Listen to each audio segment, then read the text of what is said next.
آموزش زبان فارسی به متد مشهدی. به کسی که جوک‌های بیمزه تعریف می‌کند چه می‌گویند؟ یارگه خنوکه. زنی که لب‌های درشت دارد. زنی که لب چرنه. با آدمی گفته می‌شود که زود بعدش می‌آید. یارگه بد پوزه. به کسی که دنبال دعوا و درگیری است، مرتی که دنبال مغلطه. آن مرد ناشنوا است. شره.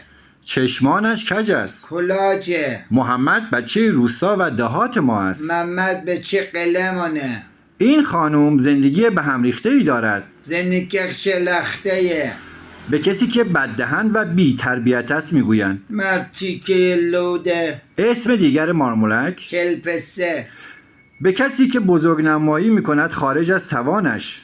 گندگوزه. بازی مورد علاقه مشهدی ها. توشله بازی. سگ بازی. بازی مورد علاقه خودت. خرپولیس بازی.